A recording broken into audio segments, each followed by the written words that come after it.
Alors ce week-end était, comme c'est le cas bien souvent, à thème pour défendre ou faire parler d'une cause spécifique. En l'occurrence, il s'agissait de l'homophobie.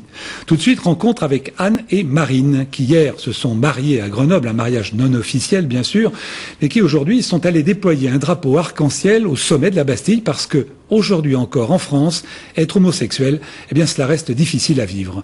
Jean-Christophe Pain, Françoise Gay. Jusqu'à 12 ans ou un truc comme ça, je savais pas que c'était possible d'aimer les filles. Je savais pas que les lesbiennes ça existait, je savais pas que les homos ça existait.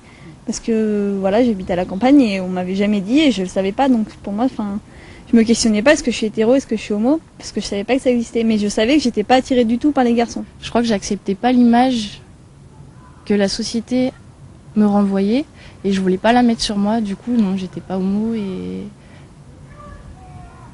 disons que je le prenais pas pour moi, quoi. Et du coup, j'ai mis vraiment longtemps. Longtemps à se l'avouer, longtemps avant de pouvoir le dire enfin aux autres, à commencer par les parents.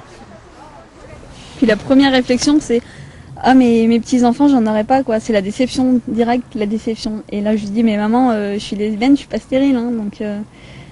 Et en fait, la peur, voilà, c'est de décevoir, je pense. Et oui. Élever des enfants quand on est homo, c'est le grand tabou, encore aujourd'hui, dans notre pays. C'est pas parce que moi j'aime une femme que j'aurais pas le droit d'avoir un enfant. Les hétéros, ils ont le droit d'avoir des enfants sans aucun problème.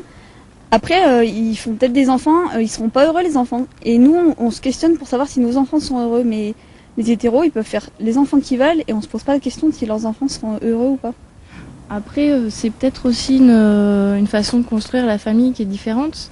Parce que voilà, le modèle masculin, le modèle paternel, ils peuvent le trouver ailleurs. Alors, dans le père d'honneur, dans l'oncle, dans l'ami. Et c'est vrai que, à mon avis, ce qui est intéressant aussi avec ces thématiques-là, c'est que tout est à réinventer et à réfléchir à qu'est-ce qui est bon pour l'enfant. Et finalement, dans les familles hétéros, finalement, on se le pose peut-être pas tellement tant que ça, la question. Selon elle, 120 000 enfants sont élevés en France par des couples homos, sans aucune protection juridique.